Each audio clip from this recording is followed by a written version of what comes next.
Let me open the Bible with you tonight to the 9th chapter of the book of Hebrews. The 9th chapter of the book of Hebrews, beginning with verse 23. And it was therefore necessary that the patterns of things in heaven should be purified with these, but the heavenly things themselves which better sacrifices than these.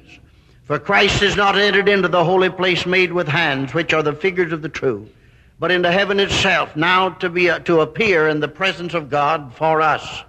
Nor yet that he should offer himself often as the high priest entereth into the holy place every year with the blood of others. But then must he often have suffered since the foundation of the world. But now once in the end of the world hath he appeared to put away sin by the sacrifice of himself. Other men have been stoned, other men have been beaten, other men have been crucified, other men have been hounded by the godless crowd. But of no other man has it ever been said, or of no other man could it ever be said, that by his death he put away the sin of the world. And it is appointed unto man once to die, but after this the judgment. So Christ was once offered to bear the sins of many, and unto them that look for him shall he appear the second time without sin unto salvation. Let me call your attention tonight to that old familiar text. It is appointed unto man once to die, but after this the judgment. To die is written over the door facing of every man's soul that ever comes into this world. Only two men that have ever been in this world got out of it without dying. One was Enoch, who walked with God and was not, for God took him. And the other was Elijah, who went up by a whirlwind into the heavens. All others have had to die. Even the Son of God himself died upon a cross. And if Jesus tarries, each man and woman, boy and girl in this auditorium tonight, and the thousands listening by the means of radio, will someday have to pass through the portals of death and out into eternity. To die. I read in the Old Testament about the men and the women that lived to be 800, 900 years old, 500, 600, but it always wound up by saying, and he died, and he died. And so tonight, to die is written over the door facing of your soul. And death comes sometimes at a most unexpected moment. Fact of the matter is that disease may already be in your body that's going to take your life. You do not know. Therefore, you ought to be ready. You say, well, Dr. Lakin, I'm not afraid to die. Sam Jones went home one day and his wife said to him, Sam, I want you to go see the old sheriff because he's dying. And Sam said, I said to my wife, well, honey, you know, he has never believed in God. He's an infidel. He's an atheist. She said, but I want you to go to see him. And he said, I went to see him. I went in. I said, Sheriff, are you afraid to die? And then he said, Sam, I've always told you that I wasn't afraid to die. And then he said, I knelt down a little closer to him and said, but Sheriff, what about the judgment? And then he said he almost threw himself off of the bed when he said, my God, I hadn't thought of that. My God, I hadn't thought of that. Listen to me, my friend. If we lived like a brute and died like a brute and they shoveled us back into the earth and that was the last of us, that wouldn't be so bad. But after that, and that's the thing I want to talk to you about tonight. After that, the judgment. There are many things about the judgment day now that I do not know. I do not know many things about the judgment day. There are some things that I do know about it, and I want to bring that to your attention tonight. Number one, remember this, it comes after death. I do not know what it is or what it's like, but the one thing is it comes after death. And the other thing about the judgment I want you to notice tonight is this. It comes sometimes when you're least expected. And some of you listening to me tonight, remember this, you're 24 hours nearer it tonight than you were last night. And you're 24 hours more sin on you tonight to meet the judgment in than you had last night. And you got 24 hours less chance to get ready for it tonight than you had last night. After this, the judgment, my friend of many years has gone to heaven now, Dr. Walter Lecklider of Richmond, Virginia. Dr. Lecklider said he was preaching one night in Washington, D.C. He went back and said to a man, are you a Christian? And he shrugged his shoulder and said, I'm all right. And he said that night as his worldly wife went out of the choir, she said, why did Dr. Lecklider want to embarrass my husband? He's all right. And he said about 10 days later, I was back in the city to lecture. My phone rang in the hotel, and the lady said, Dr. Lecklatter, I want you to come quickly. My husband's dying. I got in a cab. I rushed across the city and up to the door. She met me at the door and said, go in and pray with him. And I said, he's all right. And she said, why do you say that? Why do you say that? He said, you remember 10 days ago when I tried to lead him to Jesus Christ, and you hauntingly said, he's all right. But she said, my God, Mr. Lecklatter, he wasn't dying that night. And he said, I went in and he said to me, Lecklatter, pray for me, please. And I said, you're all right. Oh, he said, why do you mock me? He said, you remember 10 days ago when I tried to lead you to Christ, and you hauntingly said, I'm all right. But he said, Mr. Lecklatter, I wasn't dying that night. I wasn't dying that night. You feel like you're not dying tonight, and that's the reason you're unconcerned. Did you know when I walk out of this building tonight, I walk out of this building tonight and down the street and out yonder in the heavens tonight are thousands of worlds sparkling yonder in the sky tonight, many of them many, many times larger than this little speck upon which we live called the earth. But I know I walk out of this building tonight and down the street, I pay very little attention to those stars. Why? I'm not concerned about them. I'm not interested in them. Why? Because they seem to be so far away. They seem to be so far away. Listen, do you know why you're not interested in death and hell and judgment and eternity? Is because it seems so far away. It seems so far away. When you're down yonder beneath the old oxygen tent and the doctor shaking his head and looking concerned, it'll not seem so far away then. It'll not seem so far away then. And so tonight, let me talk to you. If you were to cease to breathe tonight where you sit, you would not pass into the nowheres. You would not be out. You would not be a non-entity. You'd be somebody, and you'd be somewhere. And let me talk to you about the judgment day for a moment tonight.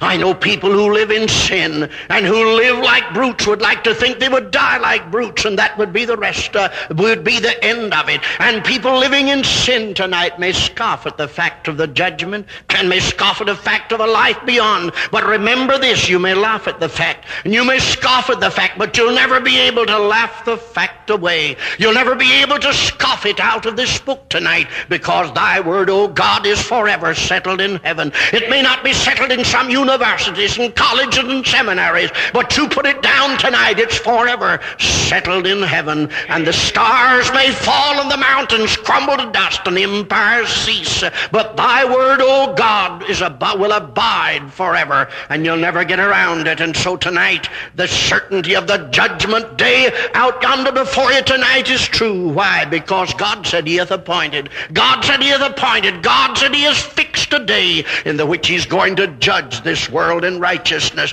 God hath appointed or fixed. I do not know when that day will be, but I know this tonight. In the calendar of God tonight, the judgment day is a future, definite, fixed event. The same as 4th of July, New Year's, Christmas, or any holiday is fixed in our calendar tonight. And God said he hath affixed a day in the which he'll judge the world in righteousness by that man Christ Jesus, whereof he hath given assurance unto all men, in that he hath raised him from the dead. Laugh at it tonight if you will, but you'll never laugh it away. Scoff at it if you will, but you'll never scoff it away. It's going to stand out there tonight, the judgment day. Let me say this to you, my friend. God said, I've fixed it, and it's an absolute certainty. I think in the days of Noah, folks laughed at the idea of a judgment. Folks laughed at the idea of a judgment day when Noah said, that faithful preacher went out there and said, God's fed up with this whole mess, and he's going, the vials of his wrath have filled up, and they're about ready to overflow, and pretty soon God's going to pour his wrath out upon this whole earth, out upon this antediluvian world, and he's going to put the waterworks to it and scrub it and scour it until it will be a fit place for decent people to live upon. God said, I'm going to sink it beneath the earth, beneath the flood waters. But he said, Noah, you build you an ark. And God said, Noah, you build you an ark for the saving of you and your house. And Noah went out there and preached that God's going to bring a judgment day. And you know what they said? Dr. Broadmouth and Dr. Wigglejaw and Professor so-and-so down yonder in the college and the university laughed at them. And the people said to them, what do you think about that kind of preaching that Brother Noah's doing? And they said, well, Noah's a pretty good country preacher. He's a pretty good country preacher, but he's got a little roof trouble, and his trolley's off, so don't pay him much mind. Let me tell you, one day God said, no, it's all over now. It's time to come in. The ark had been completed, and Noah came in. But that morning they started the animals coming up out of the jungles and the forest 2 by 2.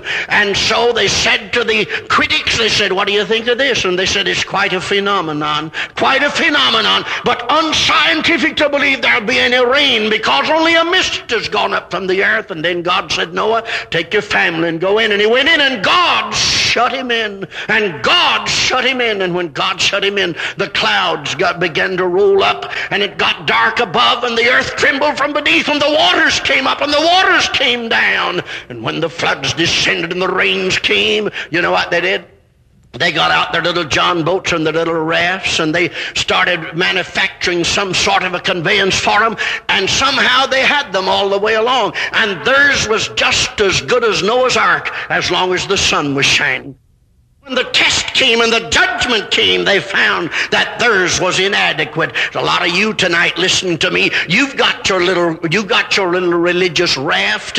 You've got your little skeptical raft. You've got your little raft of liberalism. You've got your little evolutionistic raft. You've got it all. And you know something tonight? As long as you're healthy and red blood in your veins, that's just as good as the old-time religion. But let me tell you something, brother. When the undertaker backs the hearse up at the door, you'll want the old-time religion then, because you'll want something to stand. In the days of Lot, they mocked it too, but just as the flood came in the days of Lot, the fire fell from heaven. And when the fire fell from heaven, and Lot and his 2 daughters had escaped from the cities of the plains burned up, let me tell you, every one of God's judgments, every one of God's predictions about judgments in the past has come true. Every one of them. And just as every one came true in the past, every one of God's predicted judgments in the future will come true, in spite of all the false hopes and false theories that's held out by all the false prophets and the modernistic preachers of this world. Every one of them will come true. And so, my friend, remember this tonight. Remember this tonight. The judgment day is as certain as the sun to come up in the morning, and more certain too. You say, Brother Lakin, but it doesn't include me. Yes, because the judgment's going to be universal.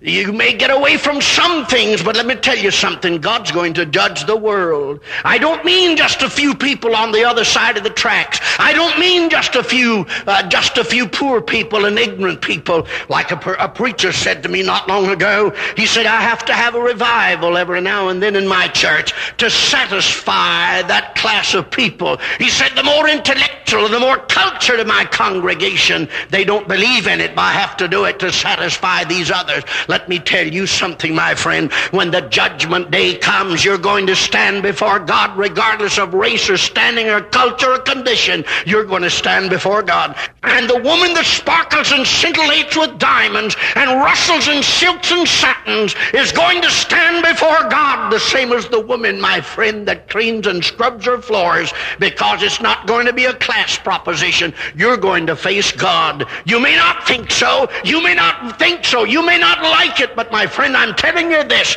God said you're going to have to stand before him. And when that time comes, you'll not evade it. You'll not avoid it. You'll not escape it. You're going to have to stand. And you'll be brought there and kept until your case is settled. I've had people escape me while I've been preaching. I've had people get mad and leave the meetings. I've had people say, I don't go to revivals. And when they say that, I tell them this: there's one meeting when you're going to attend. There's one meeting when you're going to be there. When every unsaved man, when every hypocritical church member, there's one meeting when you're going to be, and that's the meeting of the judgment bar of God. And you'll not run out. You'll not get away. You're going to stay there until your case is settled. Why? And he's bringing some of you to it tonight. You know what? Listen.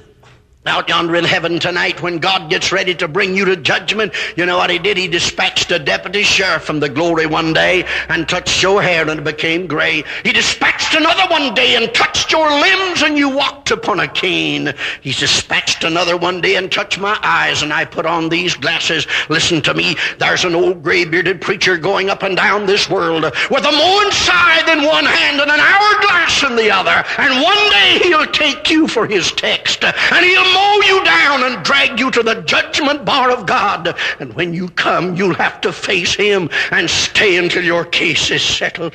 You say, Brother Lakin, I'll have to come. It's a world judgment. It's a world judgment, universal judgment. But you said, what will he judge me about? That's the question. If you're indicted down yonder in the court, they always file in the court what they call a bill of particulars. And in that bill of particulars, they list certain things with which you are charged. And when you stand before the judgment bar of Almighty God and the books are opened, and you're being judged out of the things that are written in this book. You're not judged for your state in eternity, but you're judged for your standing.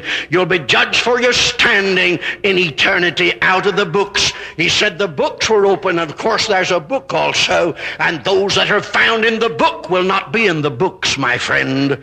You'll be judged out of the things that are written in the books. And when you come to face that, you know, one of the things he's going to charge you with is this, my friend. He's going to charge you with in that book that day on these secret things, because he said in that day when God shall judge the secrets of men's hearts by Jesus Christ. Let me say this to you tonight, my friend. Secret things, things that are covered, things that are hidden, things that no one knows about.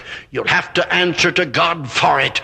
You may hide some things tonight from your wife. You may hide them from your husband and from your children, your family. You may hide them from your pastor. You may hide them from your church, but you'll not hide them from God. Why? Because eyes like flames of fire that runs to and fro throughout the whole earth will uncover, reveal, and bring those secret things to light.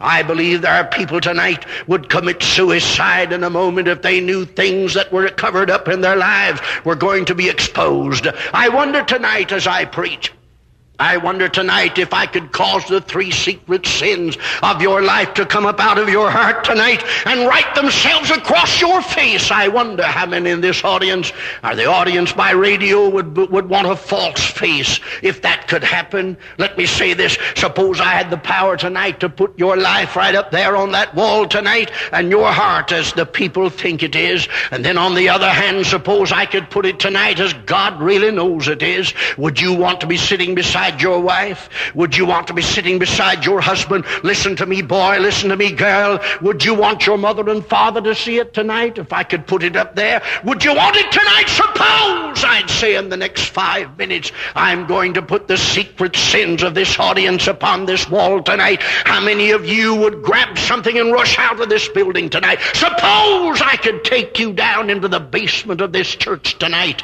and there turn out the lights and on the wall flash your heart tonight as God really knows it is. I wonder what you'd think about it in that day when God shall judge the secrets of men's hearts by Jesus Christ. You may cover it and hide it for a while, but be sure your sin will find you out. Be sure your sin will find you out, if not now, at the judgment of God. Because you say, well, Brother Lakin, what could I do? Well, some men's sins are open beforehand, going before them into judgment, and some men's follow after. Thank God I want to send all my sin ahead, my friend, to the judgment of God and have it covered. They said the man yonder, Martin Luther, said in prayer once the devil unrolled a great scroll to him, and he had on it there, he had on it all the sins that he had committed, the great wrong roll of sin. And the devil said, for this you must go to hell. And then Martin Luther said, I said, but devil, there's one thing you didn't put on it. And he said, this is it. You ought to write at the top of that, for the blood of Jesus Christ, his Son, cleanses us from all sin. Thank God I have no fear of the judgment. Thank God I have no fear of it. Why? Not because I'm good or perfect or have always been sinless, but because my sins are under the blood and they're they're covered and they cannot be seen and blotted out of the book of God's remembrance. You say, Brother Lakin, I'm a member of the church. That doesn't matter. You said, I've got my name on a church book. Church books will be burned. Church records will be burned. But my friend, the only book that will abide is the book of life. And if you have it there, these others do not count. And then he said, for every idle word that men shall speak. Most of us talk too much and say too little. What's the most idle thing you've ever heard is for a man to say there is no God. The fool has said in his heart there is no God. And in that day when God shall judge the secrets of men's hearts. Let me say another thing tonight. You say, Brother Lakin, what will be the final verdict? Well, whatever it is, it's going to be eternal. It'll be eternal joy and eternal happiness, eternal misery and eternal woe. It's going to be eternal. The issues of the judgment day will be eternal and will be based upon what? Upon this one thing. What did you do with Jesus Christ? What did you do with Jesus Christ? In that day when God's judging you and you stand face to face with Him, He'll ask you this one question. What did you do with Jesus? What did you do with Jesus? The other day I stood yonder, last week I stood in Jerusalem. I went over to Pilate's Hall. I stood there in Pilate's Hall. After I'd come from the Garden of Gethsemane, I walked down and crossed the little brook Kidron and over into the Garden of Gethsemane. And there under the old olive tree I knelt and prayed. Rushed out of his have that night when the blood was forced out of his skin. And as I prayed in the garden, I saw the crowd come led by Judas. I saw them lay hold upon him and take him over to Pilate's Hall, take his garment off of him and slash him and with the thongs tied with bits of bone and steel until the blood ran and the gore spattered. And he stood there for a moment with a crown of thorns and a seamless robe wrapped round him. And then they said, and then he sought somehow to get him off his hands, Pilate did. And he said, whom shall I release? And they said, Barabbas! Release unto us Barabbas! And then he said, but what shall I do with this man which is called Christ? And they cried, crucify him, crucify him, crucify him. And listen to me, my friend, tonight. When you stand yonder before God, Jesus is standing in Pilate's Hall, friendless, forsaken, betrayed by all. Hearken what meaneth this sudden call? What shall he do with me?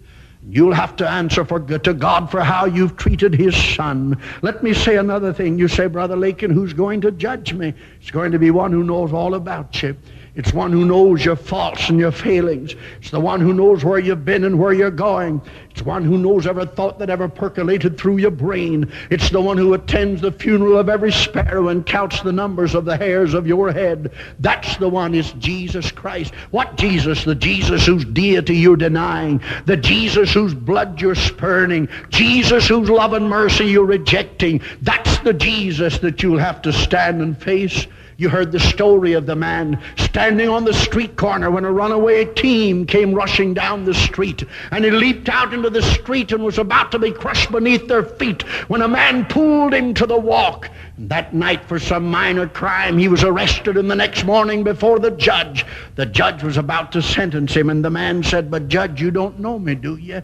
And he said, I'm the man that you saved last night. And the judge said, but last night I was your Savior, but today I'm your judge. And tonight He's your Savior. Tomorrow He'll be your judge. That's going to be a sad day, isn't it? When you stand up before Him, that's going to be a sad day for Pontius Pilate. When he stands up there before Him, I've often thought of Pilate sitting yonder on that throne. I see that man come rushing down the aisle and hand him up a little note, and it said, have nothing to do with this just man. I've suffered such strange things in a dream concerning him. And Pilate said, give me some water, and he washed his hands. But he didn't wash his heart. And down yonder beside an imaginary stream tonight, in the place of the damned, I see a man wash his hands and lift them, and the blood drips from his fingers again. And when he stands yonder face to face with Him, he said, Pilate, you had me before you one day. And he said, you knew I was innocent. You knew I was the Son of God, but you were a political politician. In order to cater to that crowd, you allowed them to take me out yonder on that rugged hill and nail me to a cross. Pilate, you knew it that day.